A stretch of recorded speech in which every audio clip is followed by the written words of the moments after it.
You're listening to Mom and Doc Talk, where we talk all things healing pans and pandas with an emphasis on homeopathy.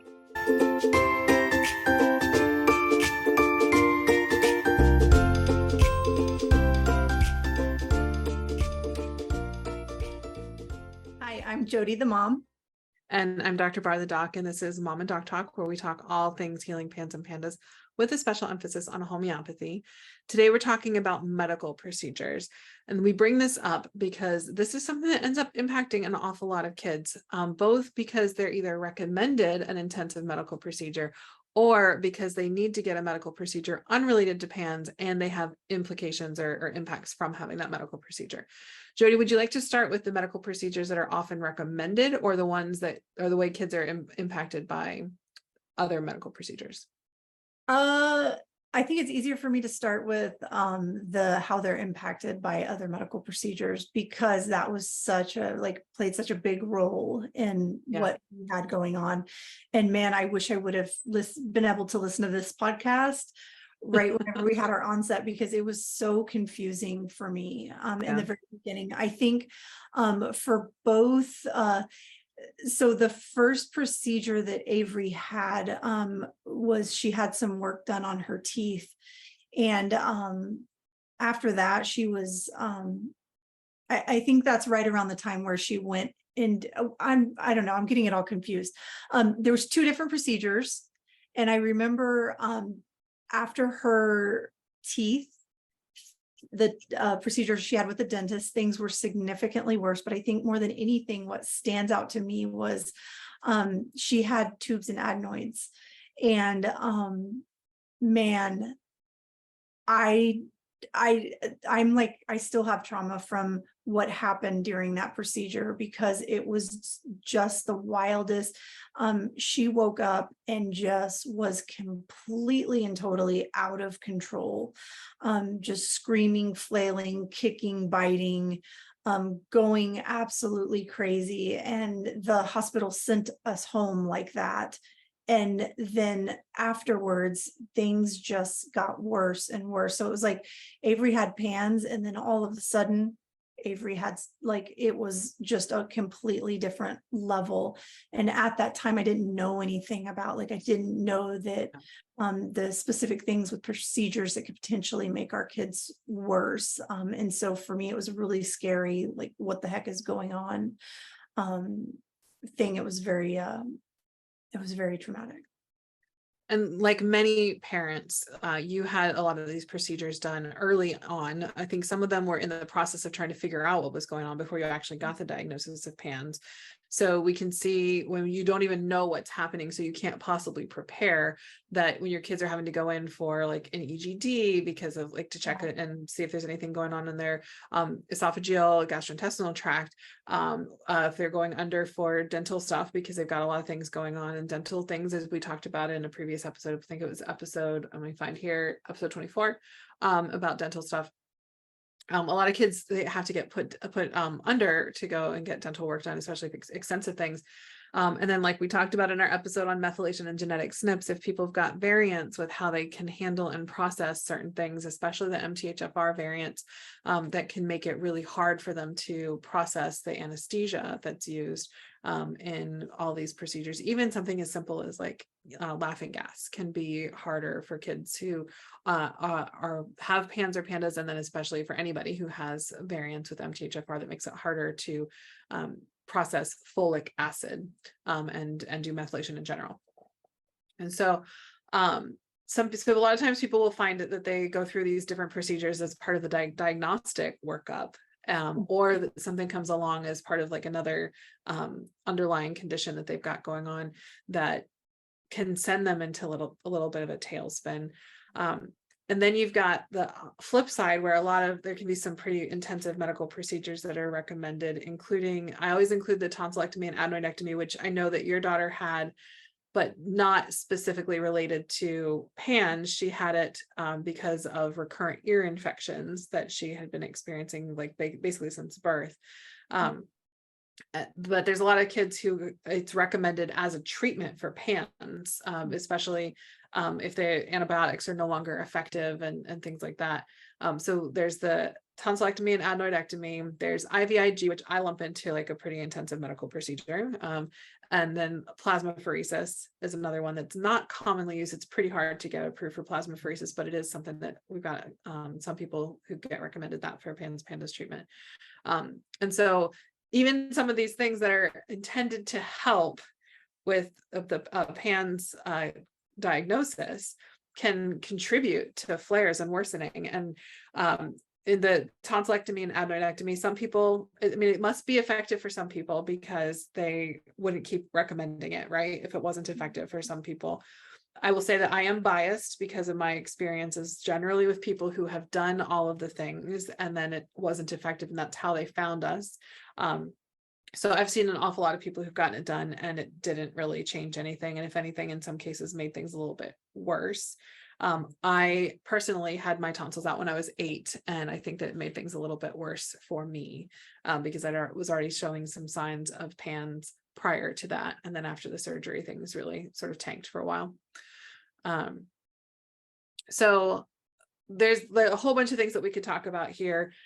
Ultimately, a lot of this goes back to, this is probably going to be on a shorter episode because a lot of this really harkens back to the detox stuff and the genetic things.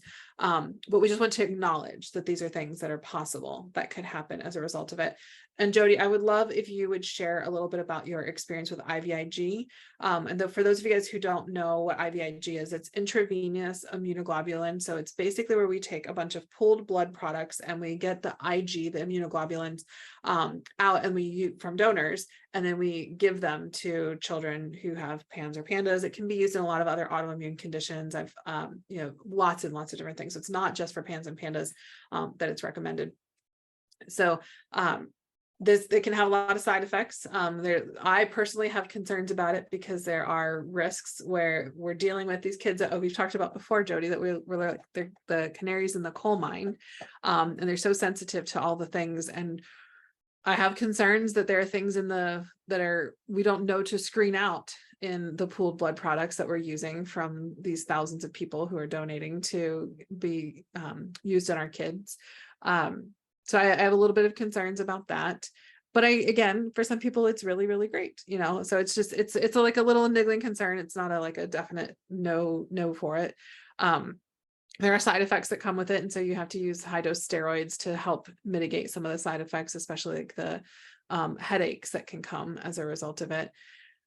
Jody, I know that your experience with IVIG that was not what you expected. And I think that it's important that people just talk about the fact that sometimes IVIG goes the opposite direction than you think that it might be. Yeah, IVIG is my my big regret from all of it, because I knew like everything in me told me not to do IVIG, but at the time I was doing the best with the information I had. I didn't know that there was anything else. I thought IVIG was the very end of the road, other than plasmapheresis. But I thought that was like, okay, like we've tried all this stuff, it didn't work, this is the next thing. And I wanted to help her as quickly as possible. And so we went in with really, really high hopes. And I knew probably about an hour into it that it was the wrong decision. And I could visibly see things starting to go wrong. I could see Avery's body responding in a negative way. I could see things getting worse. And we finished that treatment, and the next 3 or 4 days were absolute hell. We were back in the ER. It was not even that time. It was what happened after that. It was the month, 2 months after that, where we were just like, okay, we're going to settle in. We're going to wait for what they're talking about. We're going to wait for those good effects to happen. And with Avery, she just kept getting worse and worse and worse. And the good never came for her. In her, for some reason, her body responded that way. Not everybody does, like you said, but for her, and it makes sense to me now, because pretty much most of the things that we tried on her made her worse.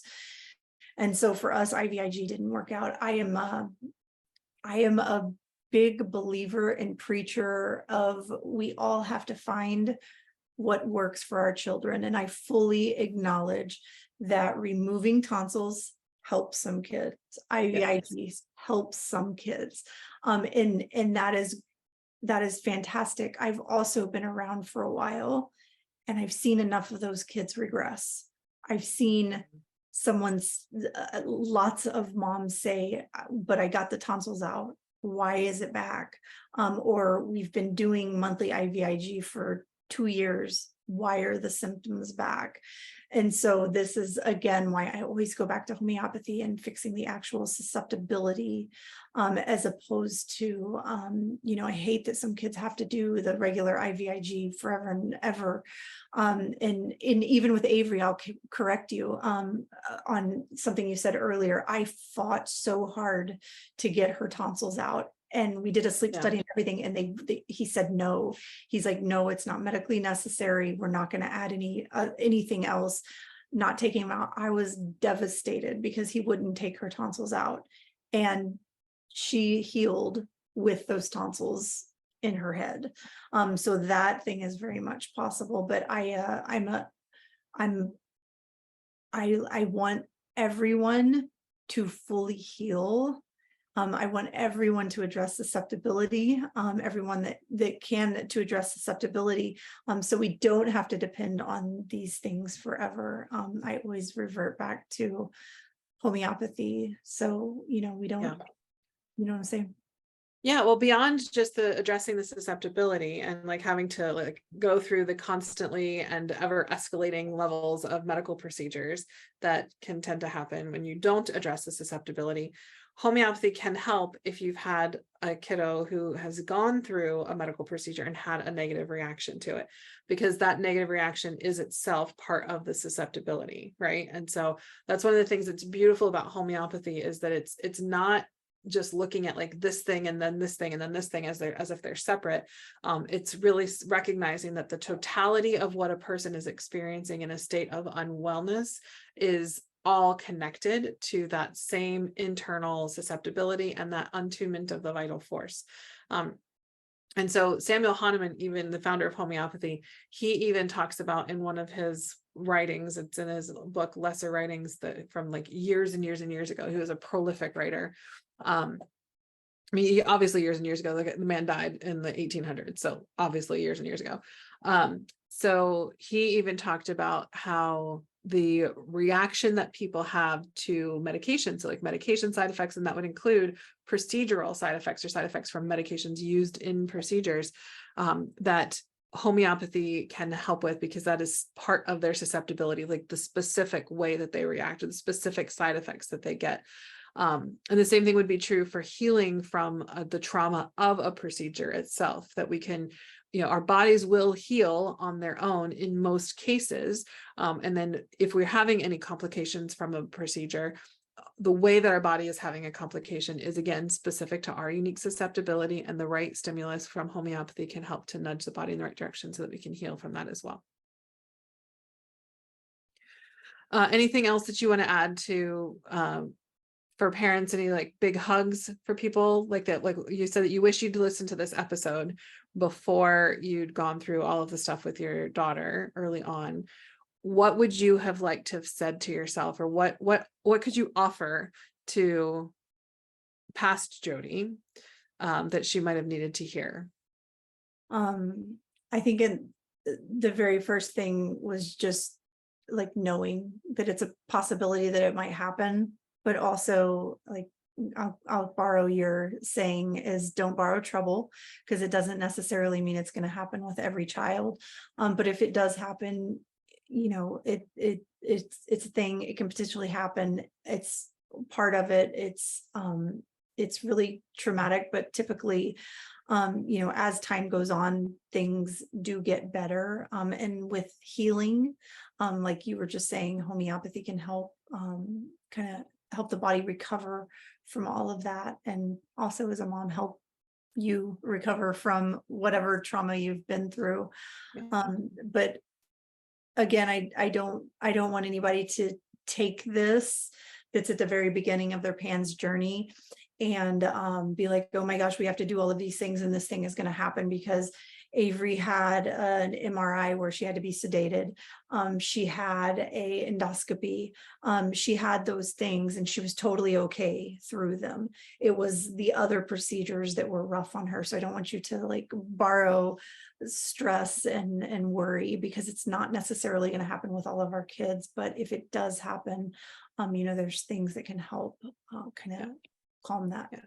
reaction. And the reality is, with so many things, when we're dealing with health, we're dealing with two not great choices, right? And so we have to sometimes make the choice of what is better. I mean, I'm honestly, I'm dealing with it right now. At the time of this recording, I'm preparing in a month to have my daughter's tonsils and adenoids removed.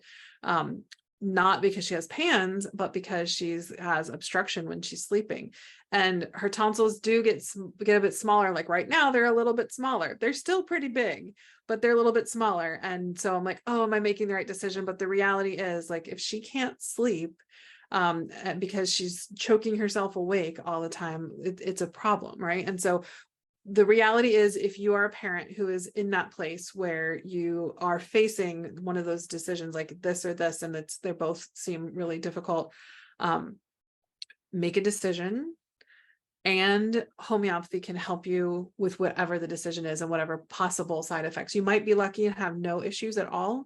But if you do have issues, homeopathy is helpful in recovery from all of it.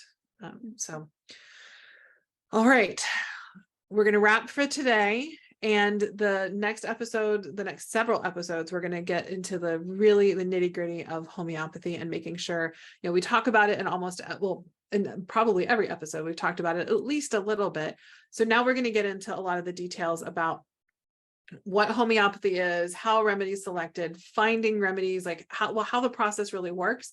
And then once we get through that, so that you've got a good foundation and understanding the basics of homeopathy, we'll get into a lot more of the nitty gritty type of questions that people will ask about how to navigate recovery using homeopathy, and the ups and downs, the various questions that come up in our group. And we'll probably even bring you some questions where we take, or some episodes where we take some questions live from our Facebook group and share those with you, because we find that they're really, really important topics that could be really beneficial for people to hear in lots of different settings. So we hope that you'll join us for the next several episodes where we can give you sort of a crash course on homeopathy, so that you can really have that framework for everything else that we talk about in this podcast moving forward.